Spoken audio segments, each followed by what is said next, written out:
السلام علیکم۔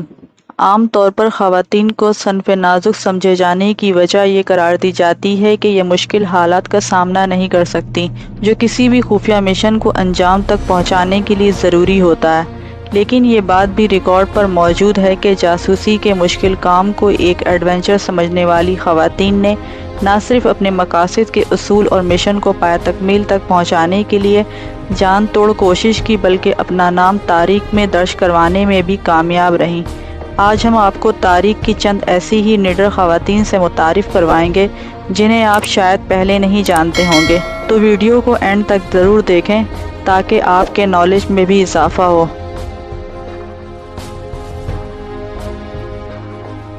نمبر 1 پر ہے ماتا ہری۔ ماتا ہری کو مارگریٹ ضلع بھی کہا جاتا ہے۔ یہ 1876 میں ہالینڈ میں پیدا ہوئی جو بعد میں ماتا ہری کے نام سے مشہور ہو گئیں۔ کہا جاتا ہے کہ ان کا معروف نام ماتا ہری انڈونیشیائی زبان سے آیا ہے جس کا مطلب دن کی آنکھ یعنی سورج تھا۔ ان کے شوہر پاک فوج میں ایک کپتان تھے لیکن وہ اپنی شادی سے خوش نہیں تھیں۔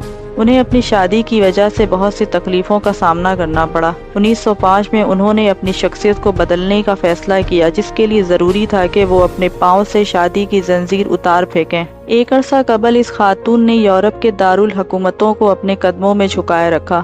ماتا ہری کے نام سے شعلہ جواں ڈانسر نے میلان کے لا سکالا اور پیرس کے اوپرا کلب میں اپنے فن کا مظاہرہ کیا۔ ان کے چاہنے والوں میں وزراء، صنعت کار اور جنرل جیسی امیر شخصیات شامل تھیں۔ ان کی اسی آسان رسائی کے پیش نظر جرمنی نے انہیں پیسوں کی پیشکش کی کہ وہ ان شخصیات سے اتحادی افواج کے بارے میں معلومات کا تبادلہ کریں۔ پہلی جنگ عظیم میں ان سے یہ بھی کہا گیا کہ وہ اتحادی افواج کے لیے جاسوسی کریں۔ کہا جاتا ہے کہ ماتا ہری نے خود اپنے ہاتھوں سے کسی کو قتل نہیں کیا، لیکن یہ بات بھی کہی جاتی ہے کہ ان کی جاسوسی کی وجہ سے 50,000 فوجی مارے گئے۔ فرانس نے ان کی دوہری شخصیت پر شک کرنا شروع کیا اور فروری 1970 میں انہیں پیرس سے گرفتار کیا گیا اور اکتوبر میں فائرنگ اسکواڈ کے ذریعے سزائے موت دی گئی۔ ماتا ہری کی شخصیت پراسراریت کا لبادہ اوڑھے ہوئے ہے۔ ان پر یہ الزام لگا کر موت کے گھاٹ اتار دیا گیا کہ وہ جرمنی کے لیے کام کرتی تھیں، لیکن ماتا ہری کا کہنا ہے کہ ان کی ہمدردیاں اتحادی فوجوں کے لیے تھیں۔ انہی وجوہات کی بنا پر ماتا ہری کے موت کے 100 برس گزرنے کے بعد بھی یہ بحث جاری ہے کہ آیا وہ قصوروار تھی یا نہیں۔ لیکن فرانسیسی وزارت دفاع نے کچھ ایسی ڈاکومنٹ جاری کی ہے جس سے دنیا کی تاریخ کی اس مشہور ترین جاسوسہ کے بارے میں نئے انکشافات سامنے آئے ہیں جو اس سے پہلے دنیا کی آنکھ سے اوجھل تھے۔ ان میں 1970 میں ماتا ہری سے ہونے والی پوچھ گچھ کی ڈاکومنٹ بھی شامل ہے۔ ان میں سے کچھ ڈاکومنٹ کو نیدرلینڈ میں ماتا ہری کی آبائی شہر لیوارڈن کے فرائض میوزیم میں نمائش کے لیے رکھا گیا ہے۔ ان ڈاکومنٹ میں وہ خط بھی شامل ہے جو ماتا ہری کی گرفتاری کا سبب بنا۔ آرنلڈ فان کالی کی جانب سے جرمن بھیجا جانے والا خط ماتا ہری کا بھانڈا پھوڑنے کا سبب بنا۔ اس خط میں H-21 نامی ایک جرمن جاسوس کا ذکر تھا۔ اس میں پتہ، بینک کی تفصیلات، حتیٰ کہ ماتا ہری کی خادمہ کا نام بھی درج تھا۔ فرانسیسی حکام کو یہ بات تسلیم کرنے میں کوئی دشواری نہیں ہوئی کہ H-21 دراصل ماتا ہری کے نام کا کوڈ ہے۔ نمائش میں یہ خط بھی موجود ہے، بلکہ یوں کہنا چاہیے کہ اس خط کا سرکاری ترجمہ موجود ہے، اور یہیں سے سارا معاملہ سمجھ میں آتا ہے کہ یہ خط کوڈ ورڈ میں تھا، لیکن فرانسیسی بہت عرصے پہلے جرمن کوڈ سمجھ چکے تھے۔ جرمنوں کو بھی یہ بات معلوم تھی کہ فرانسیسی ان کی خفیہ زبان جانتی ہے۔ دوسری جانب یہ بھی کہا جاتا ہے کہ جرمنوں نے جان بوجھ کر وہ خط بھیجا تاکہ فرانسیسی اپنی ہی جاسوسہ کو پکڑ کر موت کے گھاٹ اتار دے۔ لیکن یہاں ایک بات غور طلب ہے کہ ریکارڈ میں صرف خط کا ترجمہ کیوں ہے؟ اصل خط کہاں ہے؟ کیا یہ ممکن ہے کہ فرانسیسیوں نے خود ہی وہ خط لکھ لیا ہو تاکہ ماتا ہری کو پکڑا جا سکے اور یوں ایک خطرناک جاسوس کو پکڑ کر اپنی کامیابی کا ڈھنڈورا پیٹا جائے؟ چاہے یہ کام جرمن کا ہو یا فرانسیسیوں کا، دونوں صورتوں میں ماتا ہری پھنسی تھی۔ ڈاکومنٹ میں ماتا ہری کا اعترافی بیان بھی شامل ہے۔ انہوں نے تفتیش کاروں کو بتایا کہ وہ واقعی جرمن جاسوسہ تھی، لیکن یہ کام انہوں نے صرف پیسے حاصل کرنے کے لیے کیا تھا۔ لیکن ان کی ہمدردیاں اتحادی فوج کے ساتھ تھی۔ لیکن اس وقت ماتا ہری کی بات پر یقین نہیں کیا گیا۔ انہیں پیرس کے مشرقی مضافات میں واقع شہتوتے وینسین لایا گیا جہاں 12 سپاہی بندوقیں لیے ان کے منتظر تھے۔ کہا جاتا ہے کہ ماتا ہری نے اپنی آنکھوں پر پٹی بندھوانے سے انکار کر دیا تھا۔ انہوں نے اپنا ایک ہاتھ ہلا کر اپنے وکیل کو خدا حافظ کہا اور پھر کمانڈر نے اپنی تلوار تیزی سے نیچے جھکائی۔ 12 رائفلوں کی صدا فضا میں گونجی اور ماتا ہری اپنے ہی قدموں پر گر پڑی۔ ماتا ہری کی ڈیڈ باڈی قبول کرنے کوئی نہیں آیا۔ اس کی ڈیڈ باڈی پیرس کے ایک میڈیکل کالج کے حوالے کر دیا گیا، جہاں اسے میڈیکل کے اسٹوڈنٹ کے لیے استعمال کیا جانے لگا۔ اس کا سر میوزیم آف اناٹومی میں محفوظ کر دیا گیا، لیکن 20 سال قبل اس کا سر وہاں سے غائب ہو گیا۔ وہ اپنے زمانے کی سیلیبریٹی تھی۔ آج ماتا ہری کو صرف جاسوسی کی وجہ سے یاد کیا جاتا ہے۔ گزشتہ برسوں میں کئی تاریخ دان ان کے دفاع میں بھی سامنے آئے۔ بعض لوگ کہتے ہیں کہ انہیں اس لیے قربان کر دیا گیا کہ فرانسیسی حکومت کو جنگ میں پے در پے ناکامیوں کا جواز پیدا کرنا تھا۔ وومنز رائٹ کے علمبردار کہتے ہیں کہ ماتا ہری کو اس لیے نشانہ بنانا بے حد آسان تھا کہ ان پر برے کردار کا الزام تھا، جس کی وجہ سے انہیں بڑی آسانی سے فرانس کا دشمن قرار دیا گیا۔ نئے ڈاکومنٹ سے پتہ چلتا ہے کہ ماتا ہری نے میڈرڈ میں جرمن ملٹری اتاسی آرنلڈ فان کالے سے تعلقات استوار کیے۔ اس وقت وہ فرانسیسی خفیہ اداروں کے لیے کام کر رہی تھی اور ان کا مقصد جرمن نیٹ ورک کا سراغ لگانا تھا۔ نمبر 2 پر ہے نور النساء۔ نور النساء برطانیہ کی قابل فخر خفیہ جاسوسہ تھی، جنہوں نے دوسری جنگ عظیم کے دوران برطانیہ کے لیے جاسوسی کی۔ برطانیہ کے اسپیشل آپریشن ایگزیکٹو کے طور پر تربیت یافتہ نور عنایت خان دوسری جنگ عظیم کے دوران فرانس کے نازی دائرہ اختیار میں جانے والی پہلی وائرلیس آپریٹر تھی۔ وہ دوسری جنگ عظیم کے دوران فرانس میں ایک خفیہ مہم کے تحت نرس کا کام کرتی تھی۔ جرمنی کی طرف سے گرفتار کیے جانے کے بعد 10 ماہ تک انہیں شدید تشدد کا نشانہ بنایا گیا اور تفتیش کی گئی، لیکن پوچھ گچھ کرنے والی نازی جرمنی کی خفیہ پولیس ان سے کوئی بھی راز اگلوانے میں ناکام رہی۔ آخر کار انہیں گولی مار کر شہید کر دیا گیا۔ نور عنایت خان کی قربانی اور جرأت کی کہانی برطانیہ اور فرانس میں آج بھی مقبول ہے۔ ان کی خدمات کے اعتراف میں انہیں برطانیہ کے سب سے بڑے شہری اعزاز جارج کراس سے نوازا گیا۔ ان کی یاد میں لندن کے گولڈن اسکوائر میں یادگار بنائی گئی ہے، جو انگلینڈ میں کسی مسلمان کے لیے وفد اور کسی ایشیائی خاتون کے اعزاز میں پہلی یادگار ہے۔ نور النساء 1 جنوری 1914 کو ماسکو روس میں پیدا ہوئی۔ ان کا پورا نام نور النساء عنایت خان تھا۔ وہ 4 بہن بھائیوں میں سب سے بڑی تھیں۔ نور النساء کے والد عنایت خان 18ویں صدی کے سلطنت خداداد میسور ریاست کے حکمران ٹیپو سلطان کے پرپوتے تھے۔ وہ ایک صوفی انسان تھے، عدم تشدد کے قائل اور عارفانہ موسیقی کے شیدائی تھے۔ انہوں نے برصغیر کے تصوف کو مغربی ممالک تک پہنچایا۔ وہ اپنے خاندان کے ساتھ پہلے لندن اور پھر پیرس میں بس گئے۔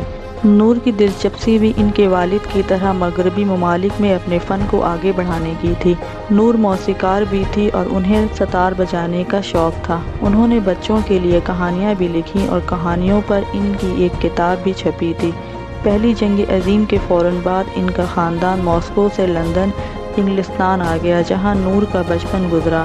ناٹنگ ہل میں واقع ایک نرسری اسکول میں داخلے کے ساتھ ان کی تعلیم شروع ہوئی۔ 1920 میں وہ فرانس چلی گئیں، جہاں وہ پیرس کے قریب سیری سانیس کے ایک گھر میں اپنے خاندان کے ساتھ رہنے لگیں، جو انہیں صوفی تحریک کے ایک پیروکار کی طرف سے تحفے میں ملا تھا۔ نور النساء کا بچپن پیرس میں گزرا۔ وہ اپنے خیالات میں گم رہنے اور طلسمی کہانیاں پڑھنے والی ایک بچی تھی، لیکن 1927 میں جب وہ صرف 13 برس کی تھی تو ان کے والد کا انتقال ہو گیا اور والدہ اس صدمے سے صدقے میں آ گئی۔ والد کے موت کے بعد 4 بچوں میں سب سے بڑی ہونے کے سبب سارے خاندان کی ذمہ داری نور النساء کے کاندھے پر تھی۔ فطری طور پر کمگو، شرمیلی اور حساس نور کو موسیقی کے ذریعے روزگار کا بندوبست کرنا پڑا اور وہ پیانو کی دھن پر صوفی موسیقی کا فروغ کرنے لگی، نظمیں اور بچوں کی کہانیاں لکھ کر اپنے معاشی حالات کو سنوارنے لگی اور ساتھ ساتھ فرانسیسی ریڈیو میں باقاعدہ شرکت کرنے لگی۔ 1939 میں بدھ مت کے پیروکاروں کی جاتک کہانیوں سے متاثر ہو کر انہوں نے ایک کتاب 20 جاتک کہانیاں کے نام سے لندن سے شائع کی۔ دوسری جنگ عظیم چھڑنے کے بعد فرانس اور جرمنی کے جنگ کے دوران وہ 22 جون 1940 کو اپنے خاندان کے ساتھ سمندری راستے سے برطانیہ لوٹ آئی۔ 1940 میں جب جرمنوں نے فرانس پر قبضہ کیا تو نور النساء کا سماجی اور سیاسی شعور پختہ ہو چکا تھا۔ اپنے والد کی امن کی تعلیم سے متاثر نور کو نازیوں کے ظلم سے گہرا صدمہ لگا۔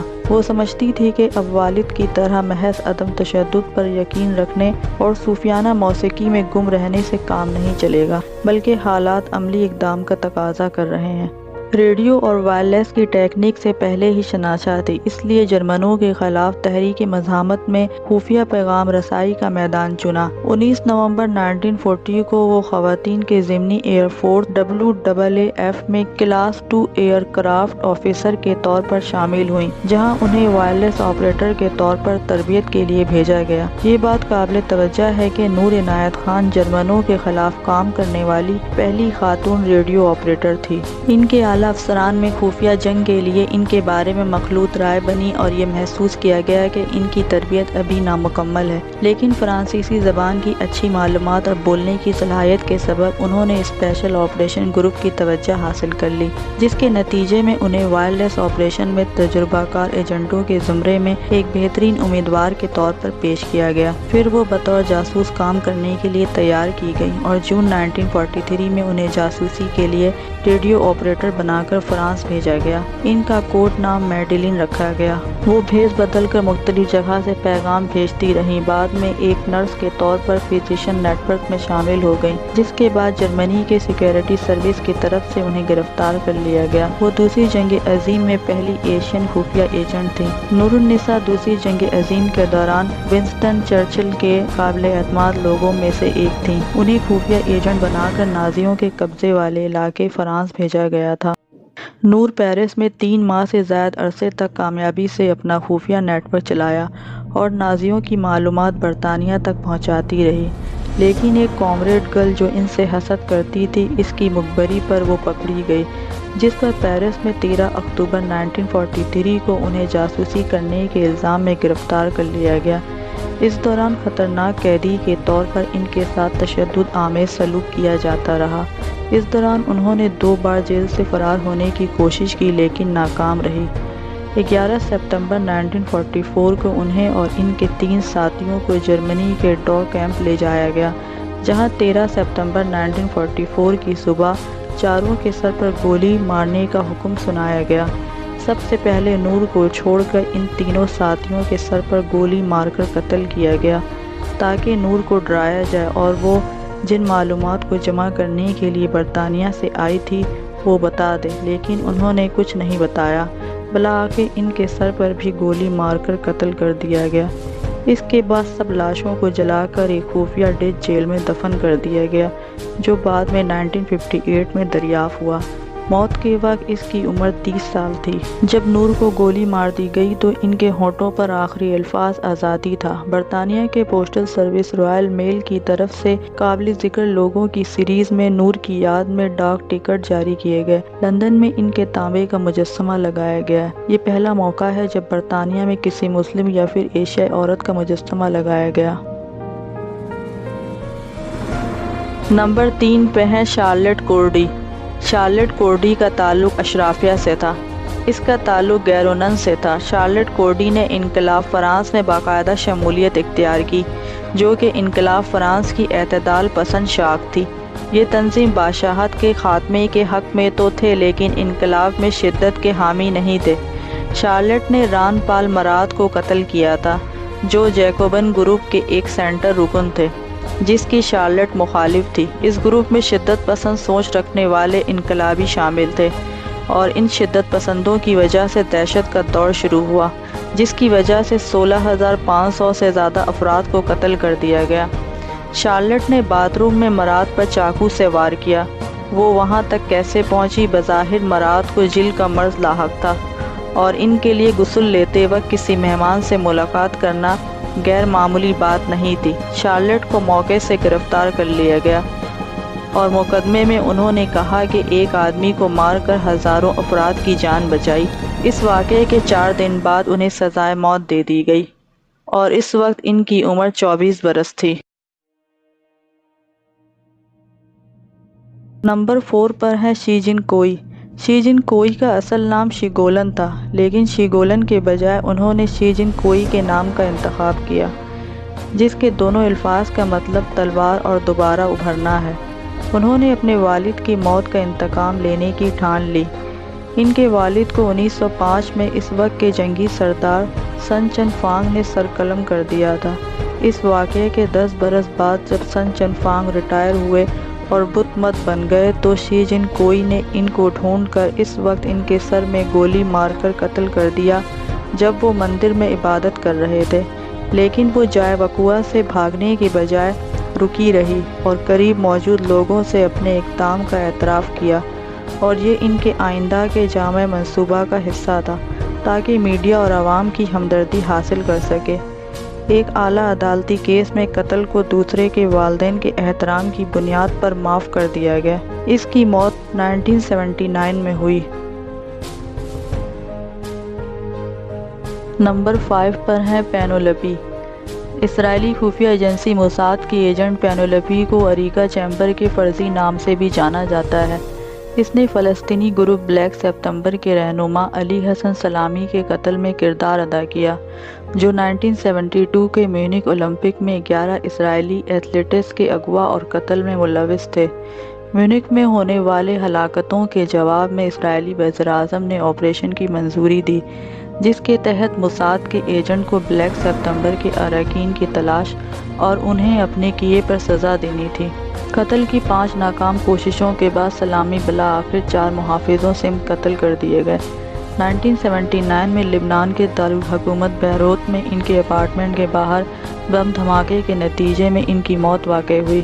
ایجنٹ پینولپی کے بارے میں خیال کیا جاتا ہے کہ پینولپی نے بم دھماکے کیے اور اس مقصد کے لیے وہ سلامی کے فلیٹ کے قریب ایک سادہ زندگی گزار رہی تھی۔